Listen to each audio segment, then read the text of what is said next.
नमस्कार, आप देख रहे हैं कंज्यूमर अड्डा और आपके साथ मैं हूं विपिन भट्ट। पब्लिक प्लेसेस होंगी डॉगलेस। देखिए, आज का ये कार्यक्रम, आज की बहस कुत्तों के या बेघर कुत्तों के खिलाफ नहीं है। ये बहस है अव्यवस्था के खिलाफ। इस बात को शुरू से ही साफ कर देना सही रहेगा।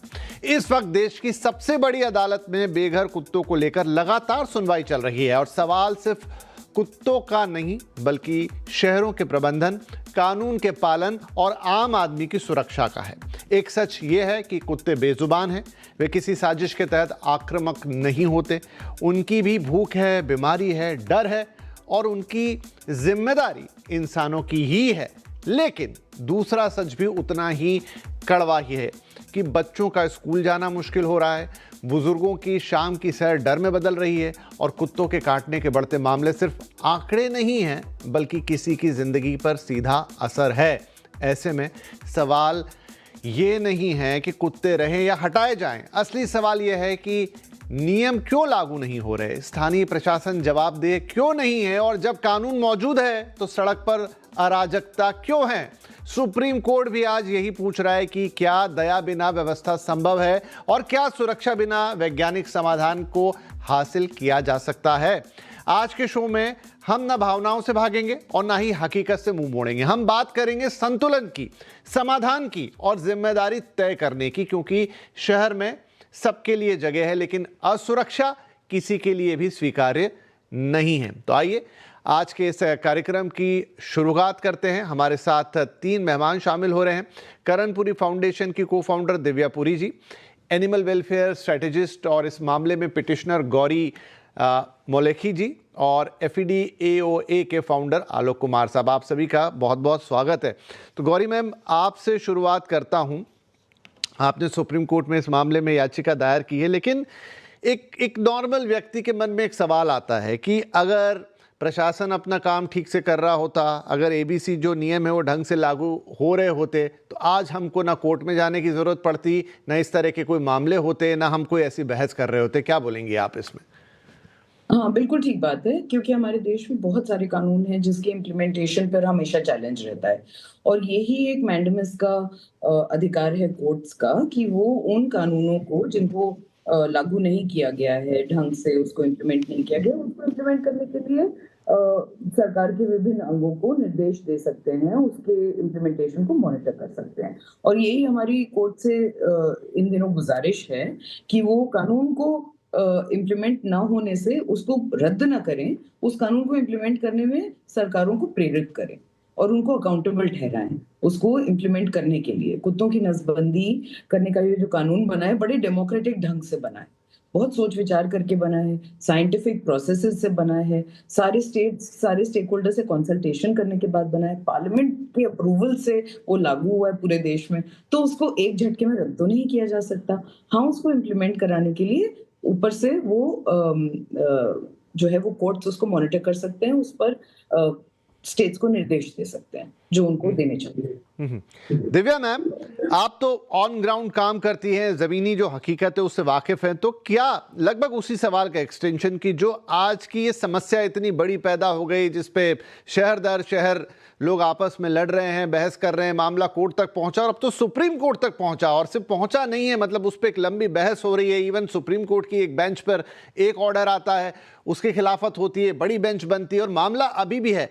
तो इसका मतलब ये हुआ कि ये कोई आम बात नहीं है, ये वाकई में इसके दोनों पहलू, जैसा मैंने कार्यक्रम की शुरुआत में ही कहा कि इसके दोनों पहलू हैं और दोनों ही पहलू उतने ही इंपॉर्टेंट हैं। लेकिन अगेन जब इसकी जड़ में जाते हैं तो ना कुत्ते उसके लिए जिम्मेदार हैं, ना जो उनके खिलाफ शिकायत कर रहे हैं वो जिम्मेदार हैं, और जो जिम्मेदार हैं उन पर कोई बात ही नहीं हो रही।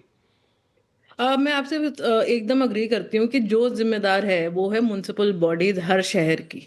उनसे क्वेश्चन क्यों नहीं करा जाता? ये समस्या उस एरियाज में आ रही है जहाँ म्युनिसिपल बॉडीज अपना काम नहीं कर पा रही। जहाँ म्युनिसिपल बॉडीज और हम जैसे डॉग लवर्स ग्राउंड पे काम कर रहे हैं, उन एरियाज में ये समस्या है नहीं, बट जहाँ म्युनिसिपल बॉडीज ये काम नहीं करती वहाँ ये समस्या है।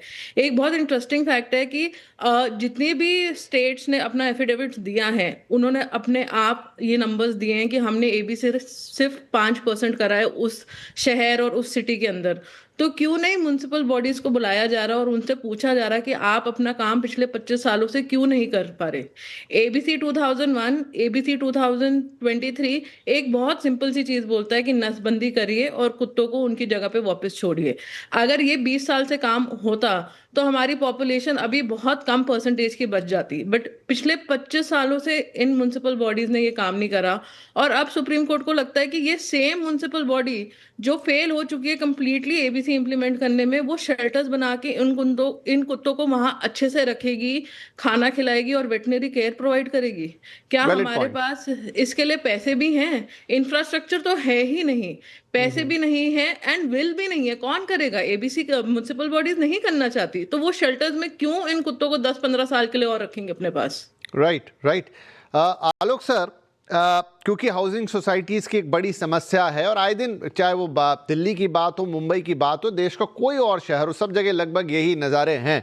आपको क्या लगता है? लगभग उसी लाइन का सवाल मैं आपसे भी उस पर एक मतलब राय चाहूँगा कि जो सरकार की जिम्मेदारी थी वो उन्होंने नागरिकों पे छोड़ दिया कि तुम जानो, तुम्हारा काम जाने, और आज हम सब आपस में लड़ रहे हैं। नहीं, मैं गौरी जी और दिव्या जी एकदम सही कह रही हैं। कोई इसमें कोई दो राय नहीं कि नगर निगम अपने तरीके से काम नहीं कर रहा, जिससे काम करना हाँ जी, काम करना चाहिए उस तरीके से काम नहीं कर रहा। लेकिन मुझे लगता है कि नगर निगम के साथ भी एक बहुत बड़ी समस्या है, क्योंकि हम लोग कई बार अपार्टमेंट में कई बार अपार्टमेंट में हम कराने के लिए हमने ये अभियान कराने के लिए लगे रहे, लेकिन दिक्कतें कब आती थी? जैसे ही गाड़ियां आई और डॉग्स मिलना मुश्किल हो जाते थे, तो वो एक बहुत बड़ी दिक्कत आती थी। क्योंकि हम लोग जिस एनजीओ के साथ अटैच थे, हम लोग फंड भी कर रहे थे कि फंडिंग की दिक्कत ना आए, चलो नगर निगम पर डिपेंड न रहे, लेकिन वो कराना, इम्प्लीमेंट कराना बहुत टफ टास्क हो जाता था। डॉग को ढूंढना, डॉग को कैच करना बड़ा मुश्किल काम हो जाता था। तो मैंने देखा है ये अपने मोहल्ले में भी, अपने अपार्टमेंट में भी, ये आसान काम नहीं है। ठीक है, नगर निगम को तो हम कह ही रहे हैं कि वो बहुत ही खराब उनका परफॉर्मेंस रहा है, लेकिन अदरवाइज अगर देखा जाए तो सुप्रीम कोर्ट जो अभी कर रही है वो काबिले तारीफ है। हम लोग बहुत टाइम से प्रेयर कर रहे थे। आप समझ नहीं सकते हैं विपिन जी की अपार्टमेंट में रहना, 100 डॉग है एक एक अपार्टमेंट में, बेघर डॉग। और ये जितने सारे एक्टिविस्ट हैं केवल बेघर डॉग के लिए ही, बेघर गाय के लिए कभी नहीं परेशान होते, बेघर भैंसों के लिए कभी नहीं परेशान होते, बेघर साढ़ों के लिए कभी नहीं परेशान होते, केवल बेघर डॉग के लिए परेशान होते हैं। मैं तो कह रहा हूँ सारे बेघर जितने भी जानवर हैं सबके लिए इतनी ही परेशानी होनी चाहिए, सबके लिए पिटीशन फाइल होनी चाहिए कि हाँ भाई उनको कैसे उनकी व्यवस्था। चलिए, मैं ठीक है, मैं दोनों बातें समझ रहा हूँ, और यहाँ ये भी ठीक है कि चलिए आप डॉग के लिए ही कंसर्न रखिए, नथिंग रॉन्ग इन दैट, वो भी ठीक है। गौरी मैम, ये बताइए कि क्या ये बात भी सच नहीं है कि कुछ इलाकों में फीडिंग के नाम पर बिना जिम्मेदारी के वो फीडिंग होती है, उससे कुत्तों की संख्या बढ़ी, और फिर वो जो कन्फ्रंट्रेशन वाली बात आ जाती है ना, ये कई जगह देखा गया है कि दो लोग आमने सामने हो जाते हैं। एक तरफ वो लोग जिनको दिक्कत है, परेशानी है, वो डॉग हेटर्स बन जाते हैं, और एक वो लोग जो समझ रहे हैं कि पशु का भी अपना जीवन है, आधार है, वो डॉग लवर्स हो जाते हैं, और ये दोनों स्टिकर एक दूसरे पे चिपक जाते हैं और समस्या का समाधान पीछे जाता है और फिर वो लड़ाई में चली जाती है चीज।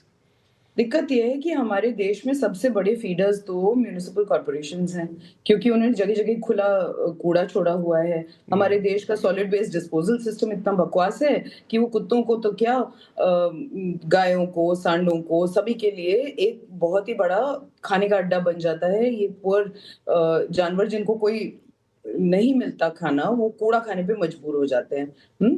तो हम अपने देश में तो जरा ये फीडिंग पॉइंट और ये वो के बारे में बहुत रेजिमेंटल होने की बात छोड़ दें, क्योंकि वो यहाँ उस हद तक पॉसिबल नहीं है।